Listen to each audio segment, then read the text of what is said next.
우리가 서로 사랑하고 축복하면 많은 행복이 넘칠 줄로 믿습니다.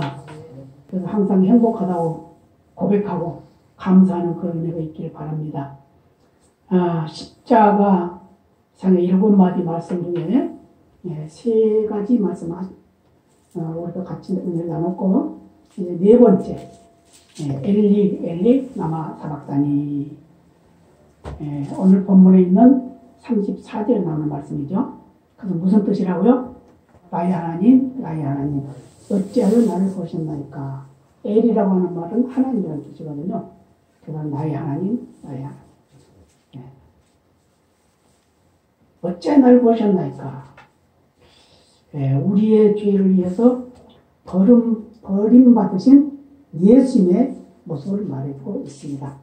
자, 다시 한번 반복한다고 그러면 우리 첫 번째 말씀이 뭐죠? 아버지여, 저희를 사하여 주옵소서. 자기 하는 것을 알지 못합니다. 누가복음 23장 34절 말씀이죠. 원수라도 용서할 수 있는 그런 믿음을 말해주고 있었고, 두 번째는 뭐죠? 내가 진실로 내게 이르노니 오늘 네가 나와 함께 낙원에 있으리라. 역시 누가복음 23장 43절의 말씀인데, 회개하고 예수 믿는 자는 누구든지 구원 받는다. 그걸 말씀하고 있는 거죠. 그 다음에 지난 시간 그 3번째, 여자여 보소서 아들입니다. 보라 네 어머니라. 요한복음 19장 26, 27절 말씀이죠. 비록 하나님의 아들로 이 세상에 와서 사람으로 일을 하셨지만 바로 그 아들로서 의무를 다하기 위해서 어머니의 효를 강조하는 그런 내용의 말씀이죠. 그 다음에 이제 오늘 말씀인데, 엘리 나는 사박다니, 나의 하나님 어찌하여 나를 보신다니까. 그 다음에 이제 5번째가 뭐죠? 내가 목마르다. 그래서 무슨 말씀이죠? 육체가 가졌기 때문에 갈증이 있다는 거 우리에게 보여주고 있는데, 그것은 바로 우리 인류의 갈증을 대신 갚아주신 것이다. 그 다음에 6번째는 뭐라고요? 다 이루었다. 다 이뤘다는 뭐죠? 우리의 죄의 빚을 다 갚아줬다. 우리의 죄진 거 다 갚았다. 그걸 말씀하고 있고, 계시록 12장 10절에서 말씀하고 있는 하나님의 나라, 하나님의 능력, 하나님의 구원, 예수님의 권세가 이루어졌다 하는 걸 말씀하고 있습니다.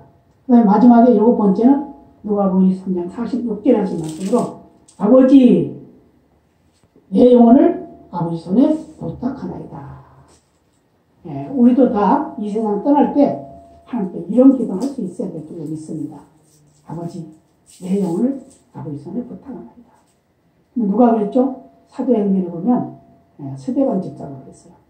스데반 집사가 죄인들을 위해서 축복하는 기도를 했죠. 저들이 몰라서 그랬습니다. 저들의 죄를 용서해 주옵소서. 그랬고 자기가 죽을 때는 내 영혼을 아버지 손에 부탁하나이다. 이렇게 했어요. 그러니까 우리가 다른 건 다 모두 이 2가지를 할 수 있어야 될 줄로 믿습니다. 그래서 매번 이 사순절마다 이걸 강조하고 있는데, 우리의 믿음이 바로 예수님께서 우리에게 주신 그 유언과 같은 말씀이기 때문에 그 말씀의 믿음 안에 있어서 승리하는 저와 여러분이 되어야 될 줄로 믿습니다. 예수님은 제3시에 십자가에 못 박혔으나 제3시라고 하면 우리 시간으로는 오전 9시가 됩니다. 그리고 제9시에 운명하셨다고 그랬는데 제9시는 우리 시간으로 오후 3시가 되었습니다. 그러니까 십자가상에서 매달리신 지 6시간 만에 이제 운명을 하게 된 거죠. 그런데 그 고통 중에서도 7마디 말씀을 하셨는데 그 3번째까지는 바로 오전 중에 했던 거예요. 오전 중에. 아버지여 저희를 사하여 주옵소서. 자기 하는 것을 알지 못합니다. 내가 진실로 내게 이르노니 내가 오늘 나와 함께 낙원에 있으리라. 여자여 보소서 아들이니라. 보라 네 어머니라. 라는 것은 오전에 말씀하셨다. 이렇게 우리가 인정을 하고 있습니다. 그런 중에 정오 그들의 시간으로는 6시죠. 우리 시간으로 12시. 12시에 온 땅이 어두워졌다. 그랬어요. 온 땅이 어두워지면서 햇빛이 가장 강렬한 시간이죠. 12시는. 그런 시각에 칠흑 같은 어둠이 덮쳤다는 겁니다. 이날은 일식이 일하는 일도 아니었다고 그래요. 왜냐하면 그날이 6월절이었기 때문에 음력으로는 14일이었다고 해요. 그렇기 때문에 달이 아주 밝은 때죠. 일찍이 지날 일이 없는 그때죠. 그런데 이 어둠은 실제 사건이면서도 동시에 상징적인 의미를 가지고 있음을 우리가 인정해야 될 줄로 믿습니다. 그래서 인류에 대한 심판과 저주, 고통 등을 의미하고 있고, 즉 인류의 죄를 짊어진 예수님께서 대표로 저주와 고통을 다 당하시는 그 증거를 하나님이 심판하고 있다는 걸 말씀해주고 있습니다. 그래서 그 무서운 어둠 속에서 묵묵히 고통을 받으신 주님께서 다시 말씀을 합니다. 엘리 엘리 라마 사박다니, 나의 하나님 어찌하여 나를 버리셨나이까. 지금까지는 아버지와 함께 계셨고 항상 아버지가 함께 한다고 강조했고 아버지가 일하시면 나도 일한다고 말씀하셨는데, 이 십자가상에서 지금 네 번째 말씀하실 때는 아버지가 외면했다는 거예요. 한번 생각해 보실까요? 우리들 가운데 우리 아버지가 나를 외면한다고 그러면 얼마나 억울하고 분통 터지겠어요. 그렇잖아요? 똑같은 자식들이 있는데 그 자식 중에 특별히 한 아들만 외면해. 인정도 안 해줘. 바라보지도 않아. 근데 지금 오늘 이 하나님께서 예수님을 그렇게 하고 있다는 거예요. 돌아섰다는 겁니다. 아버지께서 바라보지 않으려고, 관심도 갖지 않으려고 돌아보지 않았다는 거예요. 아니, 돌이켜서 뒤로 돌아서 버렸어요. 이 의미는 어떤 의미를 가지고 있냐? 죄에 대한 심판이 얼마나 심각한가를 우리에게 가르쳐주고 있습니다. 예수님은 참을성이 많은 분이십니다. 그렇죠? 계속되는 온갖 고통과 어려움 속에서도 항상 묵묵히 참으셨다고 이사야 53장 10절에서 말씀하고 있습니다. 그런데 이따금씩 하신 말씀이 고통을 호소하고 있는 그런 모습은 보지만, 그런데 참고 참으신 예수님이 오늘 극한 상황에서 그 고통을 절개하고 있다는 거예요. 저와 여러분에게 이런 상태가 온다고 그러면 어떻게 될까요? 정말 그냥 참고 넘어갈 수 있을까요? 아마 우리 인간으로 봤을 때는 아마 원망불평 많이 했을 거예요. 그죠? 저 나이도 그래요. 원망불평 많이 했어요. 예, 저도 과거에 참 많은 고통을 당할 때는 막 원망했어요. 예. 왜 나만 그러십니까? 내가 뭘 잘못했다고. 뭐 그러면서 또 부모님들에게도 그랬죠. 부모님 뭐라고 나무라면 뭐 해준 게 있다고. 이러면서 지금까지 나에게 뭐 해줬다고 그래요. 막 이러고. 그게 우리 인간의 모습이란 말이에요. 근데 예수님께서 지금 죽음 직전에 있는, 죽음 직전. 죄도 없는데 죄의 대가를 받고 있는. 그러니까 얼마나 억울하겠냐, 그 말. 육체적인 고통이 있죠. 정신적인 고통이 있죠. 말로 표현할 수 없는 아무런 그 대가를 치고할 수 없는 그런 고통이에요. 근데 그보다 더 큰 것은 뭐냐? 영적인 고통이라는 거예요. 하나님과 완전히 단절되는 그런 고통이라는 걸 말해주고 있어요. 그래서 나의 하나님 어찌하여 나를 버리셨나이까 라고 애통하는 마음으로 호소하고 있다는 겁니다. 사랑하는 성도 여러분, 저와 여러분의 죄를 그분 예수님께서 대신 담당해 주시기 위해서 이렇게 버림받았다는 것을 잊지 마시기를 바랍니다. 우리가 요즘에 세상에 돌아가는 모든 모습들도 왕따 당하는 일이 참 많이 있죠. 그래서 왕따 당하는 것 때문에 자살하는 일들도 많이 있어요. 네. 회사에서도 왕따 당하고, 학교에서도 왕따 당하고, 어떤 모임에서도, 나라에서도 다 왕따. 요즘에는 코로나 걸렸던 사람들이 회사에 나가면 왕따 당한대요.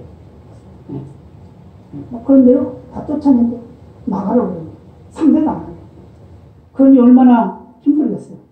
그 병에 걸렸다가 고통당했던 것도 억울한데, 예, 그것 때문에 내가 일해야 될 일자리를 뺏긴다고 하면 얼마나 어렵겠냐 말이에요. 근데 그것만이 아니야. 사람을 아주 취급을 안 하는 거야, 취급을. 그런데 말도 안 하는데, 바라보지도 않는데. 그러니까 견디다 못해서 나온대. 지금 이런 시대가 됐습니다. 어찌 병드는 게 그게 뭐가 죄입니까? 그러잖아요. 아무리 똑같은 사람이라 해도 과거에 그런 일이 있었어요. 우리 어렸을 때 보면 그 어장에서 그 고기 멸치를 잡다가 보고 같은 걸 잡아요. 그럼 보고를 막 끓여 먹고 막 그런단 말이에요. 근데 하루는 그 일을 하던 사람들이 5명이었대요. 근데 보고가 몇 마리 잡혀가지고 그걸 끓여서 먹었대요. 먹으면서 하는 얘기가 한 사람이, 야, 이거 우리가 다 먹지만 죽을 사람은 죽고 살 사람은 살고 그러면서 그걸 먹었답니다. 근데 그 말 한 사람만 죽었어요. 이 사람도 아무렇지 않아요. 똑같이 먹었는데. 그러니까 죽음이라는 것은 내가 정하는 게 아니란 말이에요. 하나님이 하시는 거란 말이에요. 그런데 그것을 우리가 모르고 벌벌 떨고 사는 거예요. 그러나 우리가 경각심을 가지고 살아야 하는 건 마땅하지만 우리가 사람을 차별하거나 멸시천대해서는 안 된다 그 말입니다. 누구나 똑같이 이 세상에 올 때는 축복받고 온 거잖아요. 그러잖아요. 살아가는 과정 속에 어려움을 당하기도 하고 아픔을 당하기도 하고 멸시천대를 받기도 하지만 결국 가는 길은 똑같다 그 말이에요. 그런데 가장 중요한 게 뭐냐? 우리가 갈 때 가더라도 그 나라 본향으로 가야 된다 그 말이에요. 아멘입니다. 본향으로 가야 된다. 본향이 어디냐? 나의 하나님이 계신 곳, 나의 아버지가 계신 곳. 그래서 요한복음의 10장 30절을 보면 예수님께서 이렇게 말씀하셨어요. 나와 아버지는 하나이니라. 무슨 말이에요? 지금 단절되어 있는데 왜 단절된다고 말이에요? 그게 바로 저와 여러분의 죄를 대신해서 단절되었다는 걸 믿으시길 바랍니다. 그래서 하나님은 죄를 아주 싫어하신다고 했어요. 아주 싫어해요. 그러니까 예수님이 왜 하나님이 예수님을 예면했냐면 우리 인류의 모든 죄를 짊어지고 가시기 때문에 그 죄의 대가를 하나님이 지불하신 거다 그 말이에요. 그래서 외면하신 거예요. 왕따시킨 겁니다. 그래서 하박국 1장 13절에 이렇게 말씀하죠. 주께서는 눈이 정결하심으로 악을 참아 보지 못하신다 라고 이렇게 말씀해요. 악을 보지 못한다. 그러니 예수님께서 그 악을 죄를 대신 짊어졌으니 하나님 보고 싶겠어요? 그냥 외면하는 거죠.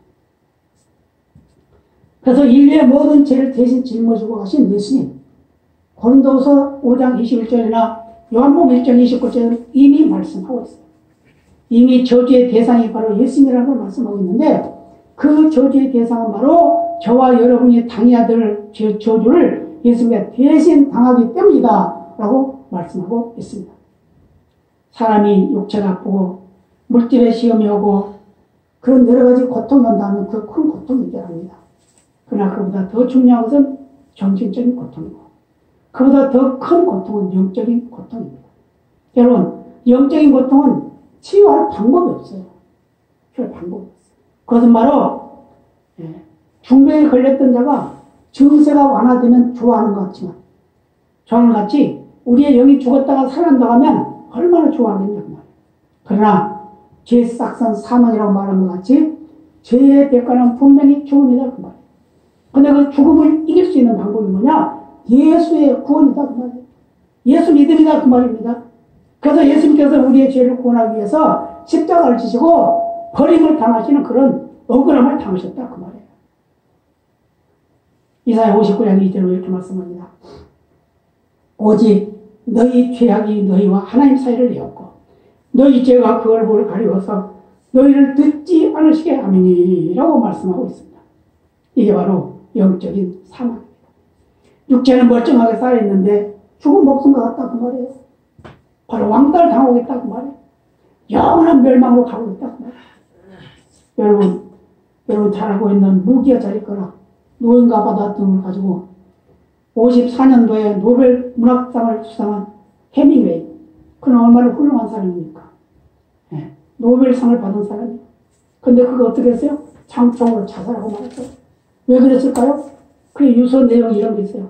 나는 전류의 흐름이 정지되고 필라멘트가 끊어진 전구처럼 고독하구나. 고독 때문에 죽었다.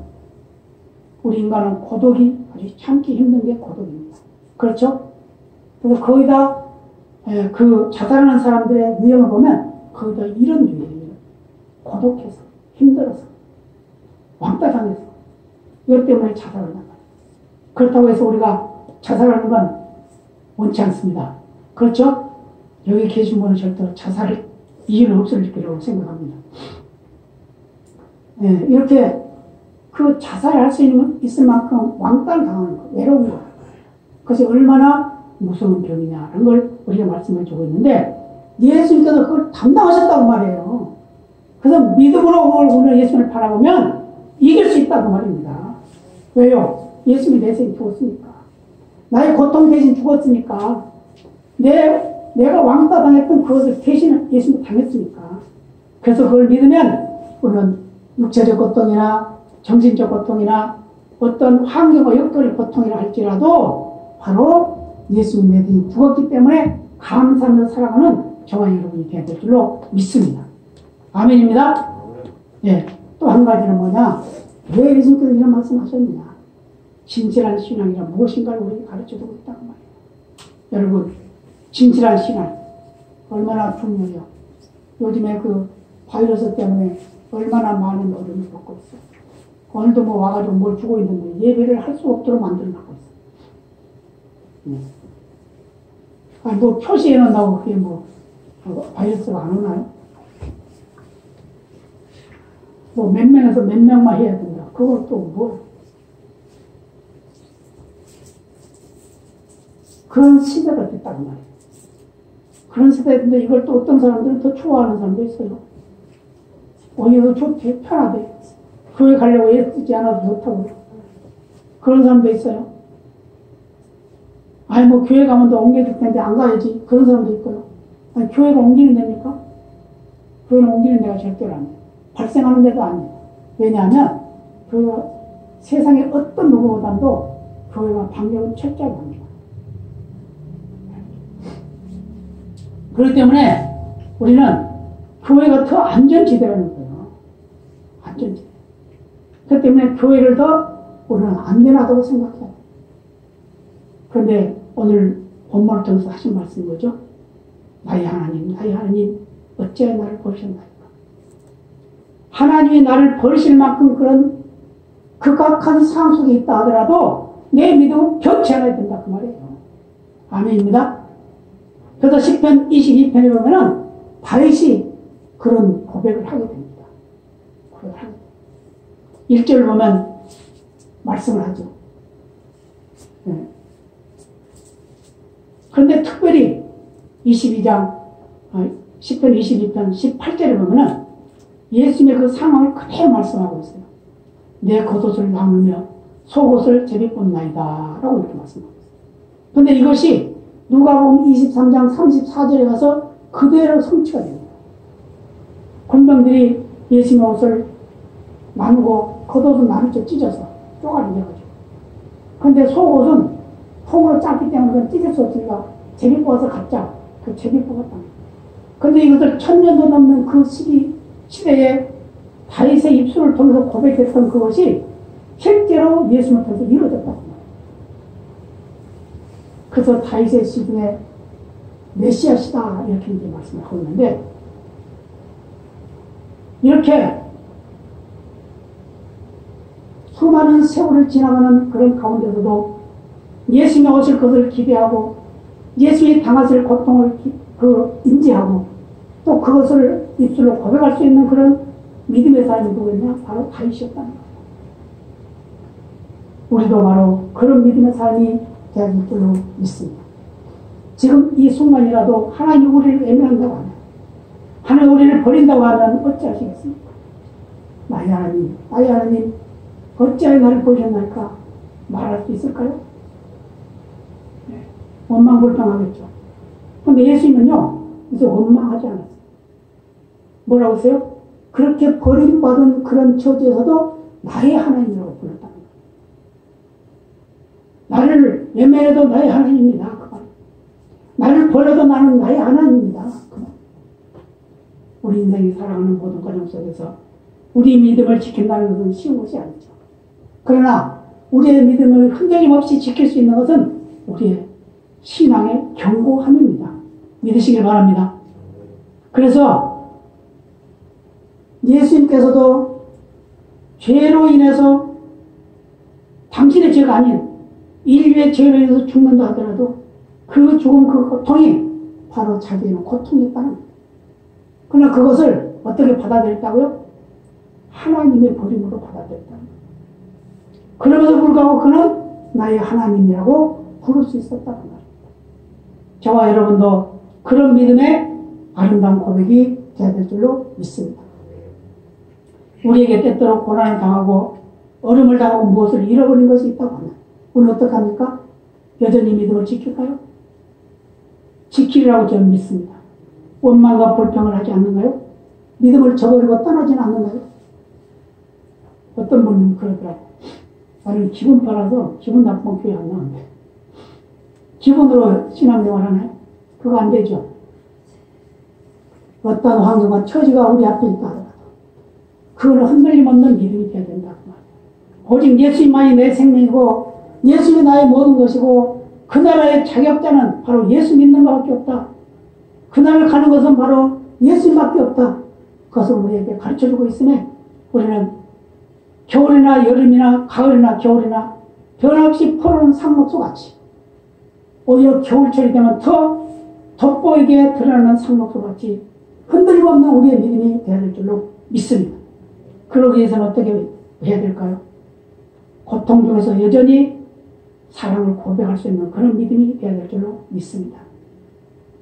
그래서 예수님께서 말씀하죠. 나의 하나님, 나의 하나님, 엘리 엘리 나마 사박다니 어찌하여 나를 버리셨나이까. 만일 우리에게 이런 조건이 충족된다고 하면, 주님을 따른다고 하면, 이런 어려움 속에 있을 때 우리의 믿음이 흔들리지 않고 굳게 서 있다고 하면 그건 참된 신앙이라고 믿습니다. 주님을 사랑하는 것이 진실된 믿음입니다. 흔들림 없는 것이 진실된 믿음입니다. 나를 사랑하고 나의 욕심에 집착하는 믿음이 아니라 하나님을 신뢰하고 의뢰하는 그러한 믿음이 바로 참된 믿음이라고 믿으시기를 바랍니다. 다니엘서를 보면 다니엘의 세 친구와 다니엘의 모습을 보게 됩니다. 다니엘은 3장 16절, 18절에 다니엘 세 친구가 나오죠. 그 친구들이 나오는데 뭘 하죠? 거기에 큰 신상을 세워놓고 모두가 다 절을 합니다. 신상 앞에. 모든 방백들이라고 했다. 모든 권력을 가진 사람들, 높은 자리에 있는 사람들 다 절을 해요. 만약에 절을 하지 아니하면 극렬히 타는 풀목불에 집어넣습니다. 지금으로 말하면 용광도에 집어넣는 거예요. 용광도에 집어넣는 게 그게 법이에요. 벌이에요, 벌. 그래서 이제 풍악을 올립니다. 신상을 세워놔놓고 풍악을 올려. 근데 다 절을 하는데 세 사람만 절을 안 하고 있어요. 그 일러봤죠, 왕에게 가서. 아니, 그 히브리 사람, 그 세 사람, 사드락, 메삭, 아벳느고가 절을 안 합니다. 그러니까 왕이 화가 나죠. 불러드립니다. 사드락, 메삭, 아벳느고야, 어찌하여 내 신상에 절을 하지 않았느냐? 지금이라도 다시 절을 하는 너희를 살려주지만 그렇지 아니하면 너희들 풀무 속에 집어넣겠다.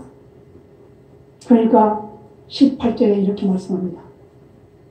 우리 하나님이 우리를 긍휼히 타는 풀무 가운데서 능히 건져내시겠고 그리 아니시 하실지라도 우리는 절하지 않겠습니다. 그렇게 말했어요. 우리 하나님, 우리를 긍휼히 타는 뭐요? 우리 하나님은 분명히 우리를 살려줄 겁니다. 그러나 그렇게 하지 않는다 하더라도 우리는 그 신상에 절하지 않겠습니다. 집어넣으십시오. 그 말. 그러니까 얼마나 왕이 화가 났겠어요? 얼굴색이 변했다고 했어요. 그래가지고 어떻게 해요? 그 집어넣어라. 그 풀무에 열을 7배나 올려라. 7배나 올리라고 최고로 올리라는 거예요. 그러고 병사들 지켜가지고 그걸 셋을 들어서 던집니다. 근데 얼마나 뜨거운지 던지는 사람이 터지고 말았어요. 근데 들어갔는데 사람이, 아니, 왕이 쳐다보니까 그 불 속에서 춤을 추고 있어요. 누가? 네 사람이. 세 사람을 던졌는데 네 사람이 춤을 추고 있어요. 그래서 물어봅니다. 분명히 세 사람을 던졌는데 그렇지 않느냐? 예, 그렇습니다. 세 사람을 던졌습니다. 아니, 그런데 지금 네 사람이 춤을 추고 있다. 그런데 한 사람은 신의 아들 같다. 그러면서 풀무불 가까이 가가지고 왕이 말합니다. 사드락, 메삭, 아벳느고야, 빨리 나와라. 그러니까 그들이 거슬리지 않고 타지도 않고 옷을 입쳐 들어갔는데 머리카락도 하나 거슬리지 않고 그대로 나옵니다. 왕이 깜짝 놀랐어요. 정말 너희 하나님이 너희를 살려줬구나. 그럼 온 백성에게 선포합니다. 사드락, 메삭, 아벳느고가 섬기는 하나님을 신뢰하라. 네. 그의 믿음 빼앗지 마라. 그래서 더 높은 자리에 올라가는 그런 믿음의 삶이 있었다. 그 말이에요. 제가 이런 말씀을 드린 적도 있습니다. 박정희 대통령 때 춘장, 소장, 장군들이 대통령의 부름을 받고 다 모였어요. 그래서 만찬을 합니다. 다 술 한 잔씩 돌렸어요. 근데 이제 춘장. 별 하나짜리가. 각하, 저는 크리스찬이라 술을 못합니다. 그러니까 왕이 색깔이 어떻겠어요, 얼굴이. 그러니까 다른 사람들이 대장, 중장 이런 사람들이 아니 그냥 들은 척이라도 해야지, 받은 척이라도 해야지. 아닙니다. 저는 못 받습니다. 했다고 해요. 그러니까 이제 다들 염려가 된 거죠. 어떻게 뭐 이상한 정치가 됐겠죠? 그랬는데 다들 그렇게 생각했어요. 이제 너는 끝났다. 너는 이제 쫓겨났다. 이런 생각을 하고 있는데 어떻게 된 줄 아세요? 부계급 특집했답니다. 왜요?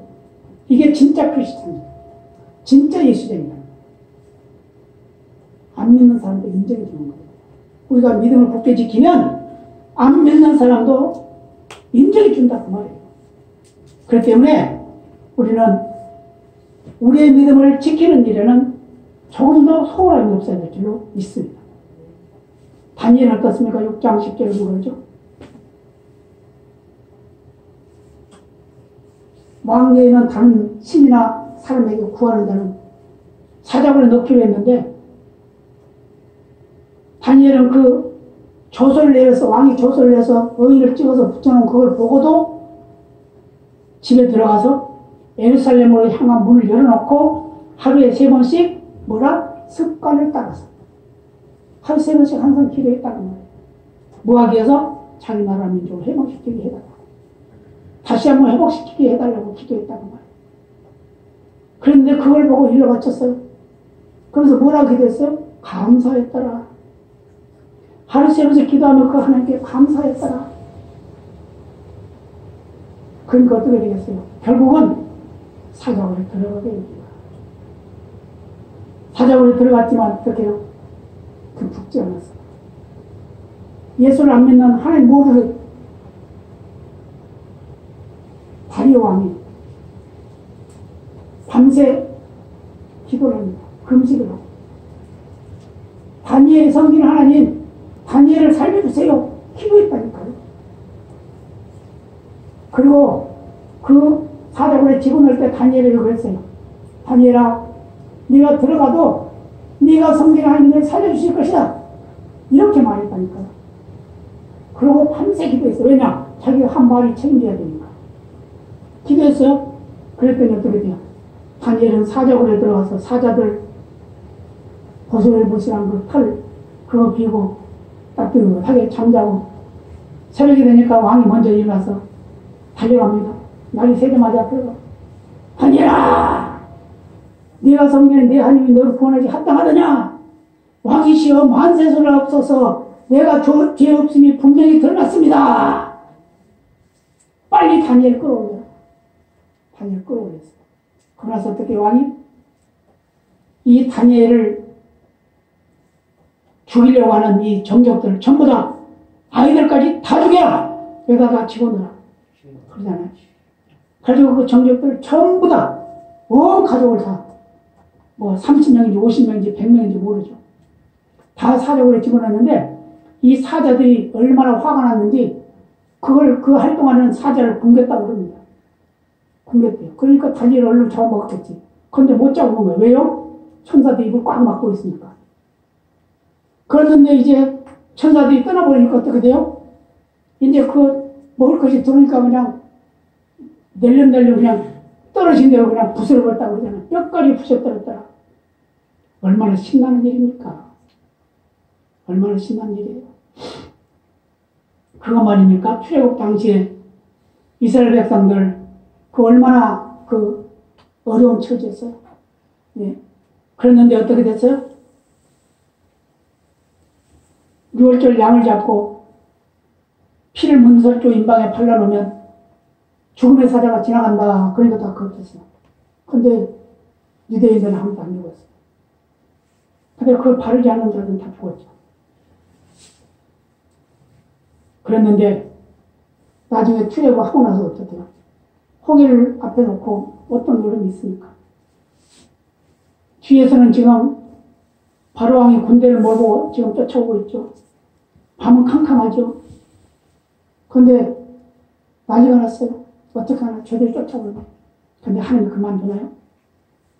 구름기둥, 불기둥으로, 불기둥은 유대인들, 이스라엘 백성들에게 비추고, 구름기둥은 저쪽에, 뒤쪽에다 막아놔 놓고, 그들이 캄캄해서 오지 못하게. 그렇게 하면 새벽이 돼서 그 강을 열었죠. 어떻게 열어요? 지팡이. 모세야, 지팡이를 내밀어. 내밀으니까 물이 갈라져. 건너가라. 건너갔어요. 근데 그걸로 끝나는 게 아니야. 이 바로왕 한 무리가 그냥 전부 다 쫓아와요. 마차를 타고 쫓아오고 지금 병기를 가지고 쫓아옵니다. 근데 다 들어와. 그런데 하나님 어떻게 해요? 그들의 병거 바퀴를 그냥 깨트려버리고 다리를 부러뜨려버리고 다 그렇게 해요. 그러니까 이들한테 난리가 났죠. 바닷속에 그 길가로 가긴 했지만 어떻게 해요? 하나님께서 이스라엘 백성들이 다 나가고 나니까 앞에서 또 물을 쫙 합쳐버리니까 어떻게 해요? 뒤로 돌이키지만 뒤에서 또 합쳐버리니까 어떻게 해요? 물속에 다 수장되고 말았어요. 그들에게 갚아야 할 그 빚 다 갚아버리고 하나님께서 원수를 다 갚아버렸다는 거예요. 그래서 뭐라고 그래요? 모세가 이제는 지금까지 너희들이 봤던 그 애국사는 다시는 못 볼 것이다.